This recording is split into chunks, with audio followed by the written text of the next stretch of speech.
Hey, everybody. I'm Chad Eckert, and that's Joe Idone. This is the Preferred Lines podcast. Find us each and every Tuesday evening, cracking beers, chilling live on the internet, running down the betting board for the PGA Tour. Joe, what's up, dude?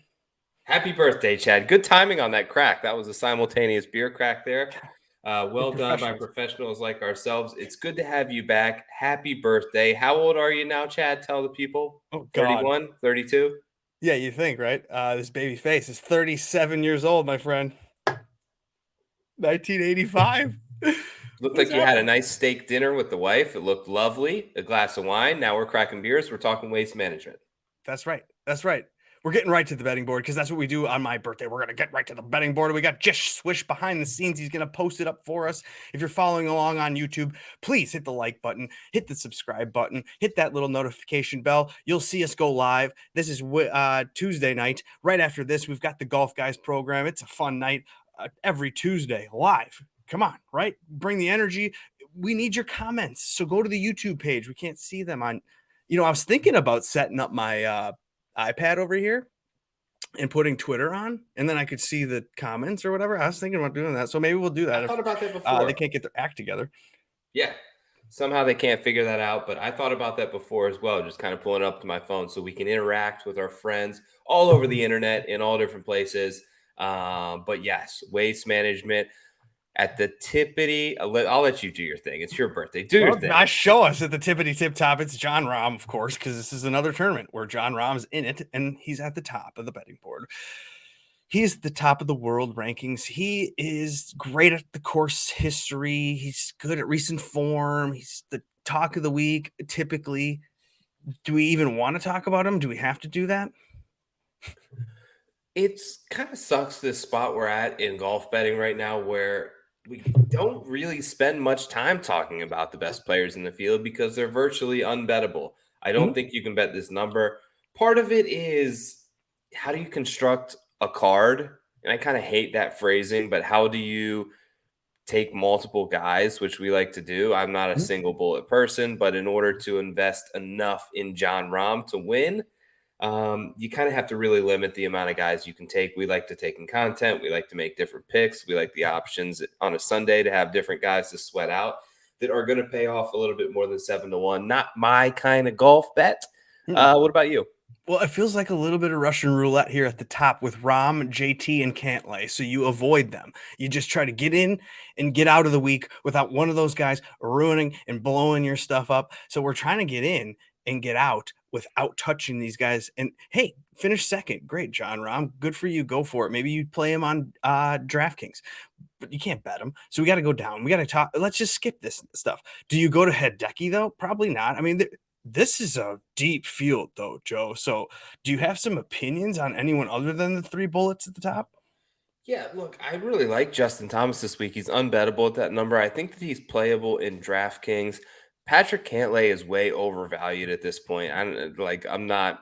He's a 25 to 30-1 guy. You think? Yeah, I do.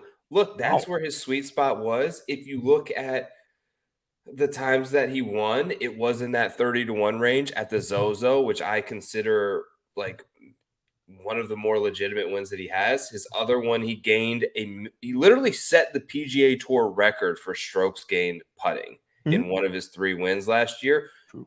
Anybody on PGA Tour sets the record for strokes gained putting that week, they probably win that event. So I'm not going to give him that. And then the other 2 are asterisks in my mind. Obviously, Rahm won the Memorial, and the Tour Championship is the biggest joke on tour. Okay. So, yeah, he just doesn't win at a clip that deserves to be 12, 14, even 15, who 16. does win, Joe, is Victor Hovland. Victory Hovland has won 3 times in his last 5 outings. Why is he not the betting favorite? I think he should be the favorite over Cantlay or Thomas this week. He's been fantastic. Second opportunities gained, 4th in strokes gained approach. He's hoisting trophies left and right on different parts of the world, in the Caribbean and Europe. And it's just a matter of time before we all see him break through. I worry that this is a little bit of a sticky course history spot in years past when you kind of look. Guys tend to play well here over and over again, and Yeah, guys who don't play well here. So Victor doesn't really have that. Hideki does, of course, number one in strokes gained total at TPC Scottsdale. I feel like it's a pretty fair number on Hideki, although I'm passing. There's a ton of guys right here. I mean, I like Spieth as well. I loved a lot of what I saw from him last week. Okay. Xander's a pretty decent number. So do you got anybody in this range? No, I haven't. I didn't reach up to the top of the range. I think we're due to see one of those guys though take a tournament and ruin us all. So Yeah. I don't. Gosh, Hovland would probably be my guy, but then he's already won. Then you have Hideki. He's just the 16 or 18. You got to bet on Hideki. He's terrible. You got Spieth. Yeah, he showed it last week. He likes the course there, but he was iffy going in. I kind of, and then Berger's got the injury. You got Scheffler's never won before. You got Schauffele's that hasn't won in years, but he's here and he could do it. And then that's an attractive number if you go scooting into the 20s. You got Xander there at 20, 21, 22 to 1. And then you've got the names that we're maybe more interested in. But before we get to those couple of names, what about Xander? I don't love Xander here. I get what a lot of people are saying, and I feel like he's very popular. At seeing 22, it finally feels like a justifiable price that people aren't used to seeing. It's kind of like the shock factor with me with Cantlay right now. Like, I can't bet him 7-1 last week. I can't bet him 12, 14-1. It's not where he belongs. Sure. And Xander's sort of the opposite. So you're finally catching a 22. It feels good. Maybe take him, but I don't love the form. Spieth is the interesting one to me. I think he flipped a switch last week. I really do. And I talked to Andy about it, and I sort of made this take on it was that over the cliff shot that like freed him up of some swing demons. I really think there might be some validity to that because there was such a thought process. There was such a rehearsal. There was such a thinking before you hit the golf shot that was going on in his head. Mm-hmm. And it was the craziest circumstance where the only thing he could think about was like not dying and falling off of a cliff. It was like, just hit the ball and don't die.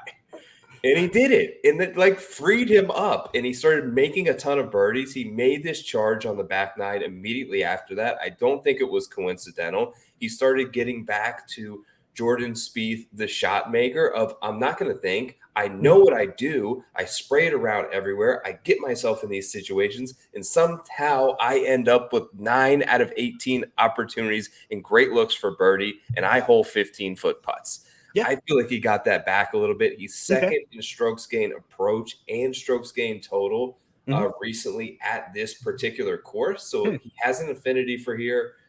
I think it's a fair price. I haven't done it yet, but he's the one I'm most interested and close to pulling the trigger on. Really? Okay, crazy. Because I don't know if I can go to Spieth. I do see what you're saying though. Like, he kind of got freed up because he was in his head. He had this like swing thought or this exaggerated extra sort of motion in his swing, and we talked about it on the Golf Guys. Josh even mentioned that these guys, they kind of do something over exaggerated so that like when it becomes autopilot, it's not so over exaggerated, if that makes sense. Like, you kind of like put an extra weight on your bat, so when you take it off, you're swinging faster. So maybe that's something that Spieth did. And then once you, like you said, gets to that cliff shot, kind of all of a sudden his autopilot's clicked in, and then he becomes a great swing. He's got his, they're not. Instead of thinking about his swing, I think he was just thinking about the shot, right? So he's looking at the green, he's looking at the pin, he's looking at this cliff, and he's just thinking about hitting the shot instead of thinking about the swing to hit the shot. Correct. Which might sound weird. It made sense in my head when I said it. I don't know if it made sense over the microphone, but I think that was a big pivotal switch to him. The more and more that he can get back to just thinking about the shot ahead and not worrying about how he got there or how he's going to proceed, the better he will be. He's a great, crafty shot maker at his core. That's where he made his hay. You don't worry about the stats so much with him because you know that he's going to find ways to score. Right. And he's a field player. All right, so let's get to the names that everybody wants us to discuss, and that's the names in the 30s, because you kind of have an idea of what you want to do in the 20s and the top of the board. It's the 30s, though, Joe, that are really interesting because there are names here that I heard you talk to Andy Lack on his podcast about. You've got Brooks here. You've got Burns as well. You did pull the trigger on Burns. You did pull the trigger on Brooks. These are your names. Tell us why. I didn't on Brooks Oh, yet. not yet. No, I have done on Burns. He was the Okay. first bet that I made.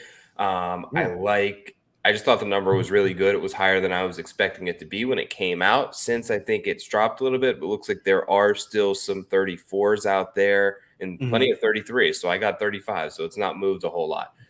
The guy was just playing really well. I like his ability to be aggressive and take advantage of his strengths off the tee here. I like some of the comp courses that I put in play.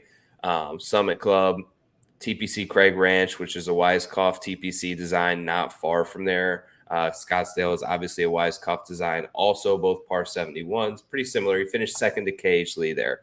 Bermuda Burns, baby. Got his win at Innisbrook. Andy convinced me that the green surfaces at Innisbrook are very similar to what they're going to see this week in Scottsville in terms of being lightning fast, Bermuda with a little overseed. You know how he can really sort of dive in and explain that better than I can. But he liked that. Plus, he was like, I think second. I think Neesmith was first round leader here last year, but he still shot like 8 under to open this tournament. Confidence is at an all-time high on Team Burns. I'm going to bet 35 to 1. Okay. I'm close. I don't have the access to anything in the 30s, so I'm kind of hesitant and waiting. And I think I've learned a little bit of a lesson, Joe, as far as I think that the books, they're taking advantage of us, the eager better, the one that wants to put the money in, the one that wakes up on Monday and immediately opens it up and immediately says, ooh, I want to make the betting card. They're taking advantage of you. So you can't bet almost at that point. You have to wait. You have to let these things drift. You have to this feels like it wasn't the way that it was. I feel like that people were able to take advantage of the book, and now the book has switched it where if you wait until Tuesday afternoon, you get a completely different and better number than if you're just firing off on Monday morning. So what I'm trying to say is that maybe you wait, maybe you hesitate, maybe you don't do it all on Monday. Are you seeing this too? Yes, I think it's important to have a balance. I make the majority of my picks on Wednesday. I will take some long shots and maybe one shot up near the top of the board earlier if I see it. But typically the bulk and the meat of my betting card, I will wait it out on. What about the names that have not won tournaments, like Scottie Scheffler? Are we going to go to Scottie Scheffler? People are into that. Yeah, I'm out on Scottie. So if I'm going to take Scottie, if I'm going to bet Scottie, I'm going to bet Brooks, basically. Right. And I don't really want to bet Brooks this week. I think that he's suffering more than people are realizing by the change over to Srixon. Do you think he's actually playing a different ball, or they just put a different logo on it? 100%. No, he has to play that. I don't think they can pull off. I know that there were rumors that Tiger did that, but I don't think they can pull that off in these days with the equipment deals. He hasn't gained strokes basically since he switched anywhere. I thought that he looked like not very good in the match against Bryson, and Bryson was just so terrible it didn't matter. But 1, 2, 3, 4, 5, 6 out of his last 7 events, he's lost strokes on approach, which is not his game, man. Like he was always a really good ball striker and iron player. He's got one basically top 25 in the last 10 starts.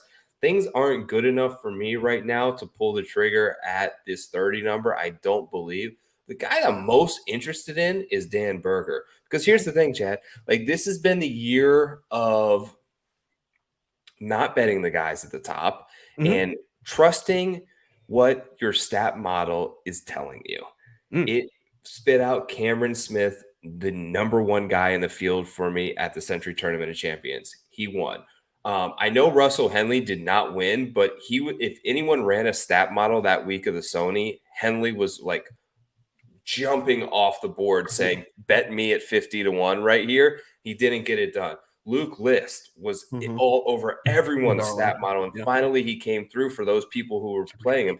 Tom Hoagie was like a god in any mixed condition model that you ran on Fantasy National last week. He was like coming out top 5, and you just had to trust it and play it.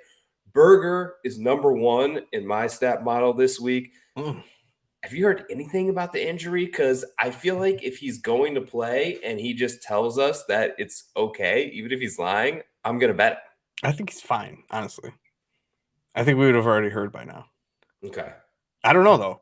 These guys It do sucks that they didn't ask him last week. I wonder if he'll be in the media room this week. I would like to know, at least to hear it from him, what's going on. If right. he's just he could. Well, there's tell a us. pro-am. There is a pro-am tomorrow. So like maybe there'll be some news that he did not participate in the pro-am or that he did fine. Now, I'm not up with the Instagrams, but I'm sure he's got some Instagrams, maybe some stories going. Maybe that's possible that we can get some insight there. Yeah, he vibes on there. And so, but yeah, I'm in the position of I don't believe them. Even if he was hurt and like sort of hurt and he told us he was hurt, he could still end up winning. Like that happens all the time. Yeah, So, you're right. I don't really give a shit what he says, honestly. Maybe So we should just play him. I think this is the range. Like what, you even mentioned Scheffler, Koepka, Burns, Berger, like Louis, maybe Finau. I feel like it's coming from this this is a range. deadly range. Now, the next range, it starts to get a little bit iffy when you go to the Bubbas of the world. Do you have a Bubba in your life? Bubba Watson is 40-1 here. What the hell? It's stupid. I would have betted him too at like 65, 70-1. I really liked his chances coming into the year. Fortunately, the second place finish over in Saudi has probably bumped this up 20 or 30 points here to where it's unbettable. Well, then Varner should be 10-1. Yeah, right. Oh my goodness, you can't do that. But then, okay, Henley's played such good golf. I Henley's on know. a rocket ship towards 8,200 or something like that on DraftKings. I love that price range on DraftKings. 30, 40, 45 you can find somewhere on Henley. Could he get the win finally? Is he going to get over the hump? I don't think it happens here, but he's had some really good showings. Look, I'm gonna third in approach, third in opportunities gained, number 1 in proximity from 150 to 175 yards. Like that's basically Russell Henley, 8-7 6-iron probably. He's great from there, and there's going to be a lot of shots that come from that range. I'm so disappointed that I've had a couple of Henley tickets that weren't able to land, that I'll probably stay off of them. And instead, I bet a guy that literally never wins in Corey Connors.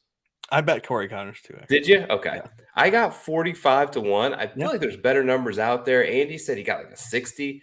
But I'm just looking at previous champions, and it's guys who ball strike the hell out of it and can't really putt. No, and you're right. Or inconsistent putters. When you look at Stanley, when you look at Woodland, when you look at Hideki, when you look at Brooks, JB Holmes, they aren't good putters. Kevin Stadler won this. It's random, but guys who can flush it tend to go pretty well. He does that as good as anybody. He can't putt either. Yeah. Maybe this is the week he gets that going, but I feel like his ability to hit it in the fairway long enough off the tee is going to give him a ton of birdie ops where guys are going to find that water, and it's just, can he cash 16-foot putts? And there's something to mentality of seeing your man Luke List, you're seeing HV3, you're seeing names that haven't actually gone through the winner's circle, and they're getting there. Corey Connors, I mean, he's already been to the winner's circle, so it's not like this is new to him, but like you kind of feel like he's a little bit due in a way. So I'm into the Corey Connors take. I can't believe HV3 is where he is, especially with the other names that are in this field and down way lower. So like the long shots this week are insane. You can make a case for almost everybody here. Yeah, it does. Seamus Power is in this range. You got Taylor Gooch is in this range. Like, what the hell are these guys? These are recent winners. I took Gooch. Yeah, recent winner, flavor of the fall. I think I said in the video earlier today. Everyone loved him. Was 25-1 at the Amex. You're getting triple basically that price right now at 66-1. Pretty readily available out there. Played actually backdoored a nice top 20 at the Farmers where he wasn't really showing signs of life. He kind of hung around through the cut, and then he gained almost 6 strokes on Sunday and had by far his best round. That was the most recent time we've seen him where he vaulted himself up the leaderboard. Hopefully that flips the switch back for him. But I mean, he's top 20 in basically everything that I'm looking at: approaches, good drives, opportunities, par five scoring, bogey avoidance, which is huge this week. He's just a really good player who was on a great trajectory. Could that run be over? Maybe, but I'll pay the 66 to find out. It's different than paying the 30 to 1 to find out. Dude, I'm into that too. And like the price is right on DraftKings. It feels like you can build a Yeah. really good lineup on DraftKings this week.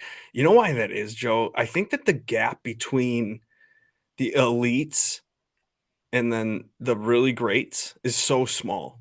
And that you I wanted to bring this up to you. It's the example of this week where Bubba gets ousted by HV3 and they go to Bubba, who's won a Masters, a bunch of Masters. He's, 10-time champion of everything, and he's got $1 million. And they go like, Bubba, what the hell? How do you feel about that? You got just beat by HV3. He's like, dude, that's awesome. Because this shit is a lot of luck. And like Bubba's had a lot of luck over the years, flinging balls through the trees on rapid hooks and winning Masters off that. Like there's luck involved in golf, and the margin between the 9K, the 8K, the 7K is so small, and even the 9K and the 10K ranges on DraftKings is so small. You almost feel like more so than in the last couple of years. You could build a team with all 7K guys and have a really good chance. You could build a card here with guys in the 66 range, and you feel like, oh my gosh, this is a good range. Feels like I have a chance to actually cash.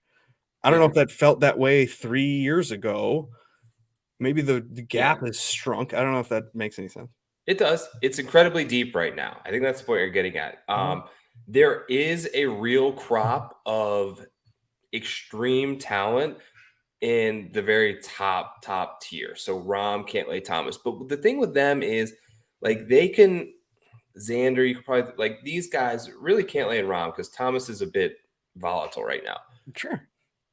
It's Their crazy. floor, like they're bringing their B minus or C plus game, they still probably finish like 15th.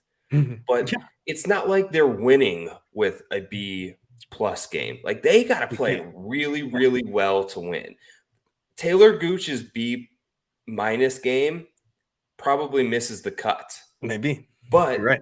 his A plus game wins and is Oh, yeah. better than Rom's B. So it's like their floor is so low in terms of their where they separate themselves is they're going to basically top 15 a ton more events. But in terms of actual winning, they still have to have everything go right. They have to have a little bit of luck on their side. They have to have a couple putts go in. They have to chip one in at some point. Like all these things have to happen with their talent to overcome how deep the PGA Tour is right now with good players. It's awesome. I mean, you truly feel like 50 to 1 can cash. Like I mean, you can literally make an argument for almost all of these long shots, and let's do that. Let's make some arguments for some long shots, Joe. Yeah. You have your video, you posted some. I've got a couple names. I mean, I think Pat Perez, you can get it 100 to 1 or whatever. You can get Keith Mitchell somewhere around there. Those names are showing up recent form and stats. You got Mito, everybody's on. You're on Mito, aren't you? Yeah, I am on Mito. 125 to 1, just a Mhm. big number, still rates out really well. Again, kind of going back to trusting the stats. Mhm. If they tell you a guy is hitting the ball really well and in the top 6% of players in terms of approach, it's probably wise to play him at 125 to 1 at this point. What we've learned. Totally. What about digging in the Denny Dirt? He's had some good recent form. He's 135 to 1 or something. Dude, he's played awesome. What the hell? He's 8,200 or 7,200 on DraftKings, I think. You could get him. Yeah, I Like, didn't play him. I don't know. I played him a lot when he was a lot shittier. dude, this is his place. This is where it's like he can probably shine. And I mean, I don't know though. Like it feels like maybe a top 5 bet on Danny McCarthy because once he gets into contention, because you got to think about the guy has to have that mental fortitude. Once they get into contention, they're going into 16 here on Sunday Yeah. afternoon. They've got to be pretty ballsy. They've got to be able to pull it off in contention. And that's the thing here that we don't see a ton of. We see a ton of people fold under the pressure of the stadium setting Right. and 50,000 fans. And we've seen chasers come back. We saw Webb come back. We saw Ricky almost totally blow it with a triple bogey. We saw Brooks come back from being 6 back headed into the back nine last year. He won that event. We made that money. We've seen chasers arrive here. Look, I think it's easier to feed off the momentum of a big crowd like that when you're chasing and when you're down a couple and you've got to be aggressive versus, you spray one right into that bunker on 16 and everyone boos you and it starts to really, when you've got a 2-stroke lead and you've got 17 up, you don't know to play it aggressive. Do you want to bring the water into play? So it's a bit freeing at this course to be a couple back, I think, and really take advantage of going no for pressure. birdie. Yeah.